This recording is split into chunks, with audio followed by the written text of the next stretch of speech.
یہ دیکھو یہ کتاب ہے ہاتھ میں، تاریخ مشائخ چشت. اس کے اوپر کیا لکھا ہوا ہے؟ حضرت مولانا محمد زکریا صاحب. اور وہ زکریا صاحب کون ہیں؟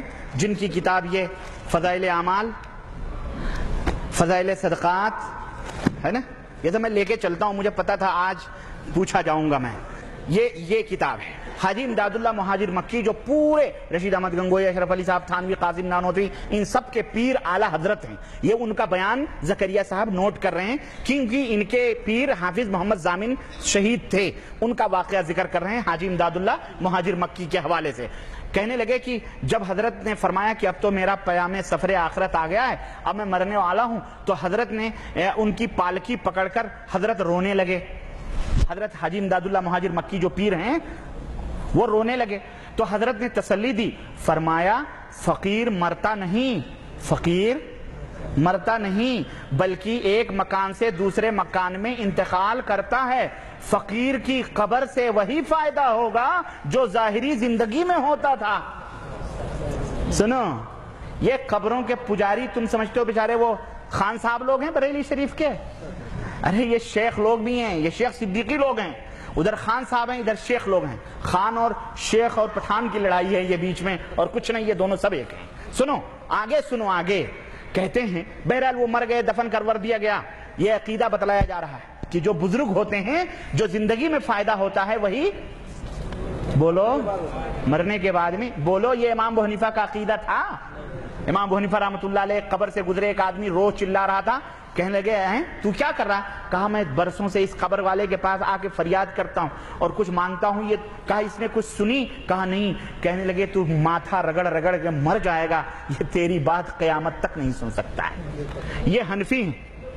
یہ کہتے ہیں مرنے کے بعد بھی وہی فائدہ ہوتا ہے جو زندگی میں ہوتا تھا. سنو، کہتے ہیں اس کے بعد بہرحال وہ کرامت ورامت کی، ان کو دفن کر دیا گیا. تو کہنے لگے حضرت سارا انوار سمیٹے ہوئے ہیں، ورنہ یہ تو کہیں دوسری جگہ ہوتے تو پوری دنیا روشن ہو جاتی. بہرحال کہتے ہیں اعلیٰ حضرت حاجی امداد اللہ مہاجر مکی رحمت اللہ علیہ نے کیا کیا؟ مزار کے سرہانے چند اشعار لکھے اور اس کو کتبے میں لکھا کر پتھر اتھر پہ سرہانے حاجی ان کے ضامن اپنے پیر کے سرہانے لگا دیا. وہ اشعار کیا تھے؟ یہ لکھے ہوئے ہیں. اشعار کیا تھے؟ سنو. کہتے ہیں شہر جھنجھانا ہے ایک جائے ہدا، مسکن و ماوا ہے جس جا آپ کا. بہرحال لمبا ہے. کہتے ہیں پاس اس مرقد کے قبلہ رخ نبی، پاس اس مرقد کے قبلہ رخ نبی ہے زیارت گاہ میرے پیر کی. اس جگہ ہے مرقد پاک جناب، سر جھکاتے ہیں جہاں شیخ و شباب. جتنے بڈھے اور جوان ہیں ہمارے پیر کے قبر کے سامنے جا کے کیا کرتے ہیں؟ ہاں، سر جھکاتے ہیں. ممتا گپتا نے کچھ دن پہلے بی بی سی لندن میں زین العابدین صاحب جو 26ویں پیڑھی پر خواجہ معین الدین چشتی کے ہیں، اس سے یہی انٹرویو میں کہا کہ وہاں پہ جا کے ہم نے دیکھا ہے لوگ ماتھا ٹیکتے ہیں وہاں، تو پھر تو یہ اس کے اندر بت پرستی کی بو نہیں آتی. تو کہا نہیں، یہ تو ایسے ہی ہے جیسے گرو دکشنا لیتے ہیں ہندو لوگ، اپنے گروؤں اور سادھوؤں کے پیروں کو چھوتے ہیں، گرو دکشنا لیتے ہیں. ایسے بھی ہم لوگ جا کے مزاروں کو گرو دکشنا لیتے ہیں، وہاں بھی جا کے سروں کو جھکاتے ہیں. یہ دیکھیں کس طرح سے وہاں میرے پاس وہ ریکارڈ موجود ہے اور لوگوں نے سنا ہوگا. B B C London Mamta Gupta بہت چبھتے ہوئے سوالات کرتی ہے اور لا کے اینڈ پہ چھوڑتی ہے اس طرح سے. شیعہ تک انہوں نے کہلوایا یہ شیعہ ہے، کہلوایا ہے اس نے، اور وہ سے ریکارڈنگ موجود ہے، میں دکھاؤں گا. سنو، کہتے ہیں جس کو ہو، اب یہ سنو، یہ کفر سنو، یہ کفر. تم کہتے ہو نا کہ یہ تو کفر و شرک سے ڈانڈے کہاں ملتے ہیں. سنو، جس کو ہو شوق دیدار خدا، جس کو ہووے شوق دیدار خدا، ان کے مرقد کی زیارت کو وہ جا. استغفر اللہ. یہ تبلیغی جماعت کے سرخیل برکت العصر یہ لکھا ہوا ہے. اللہ ایسی برکت سے امت کو محفوظ رکھے.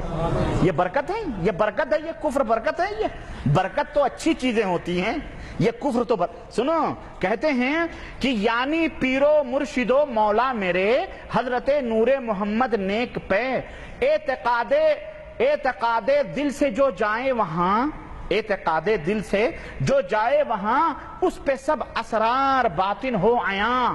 جتنے بھی راز کی چیزیں ہیں سب کھل جائیں. اور دیکھتے ہی، سنو یہ سنو، دیکھتے ہی اس کے مجھ کو ہے یقین، اس کو ہو دیدار رب العالمین۔ استغفر اللہ، یہ میری کتاب نہیں ہے، مجھے کیوں الزام دیتے ہو؟ مجھے الزام مت دو۔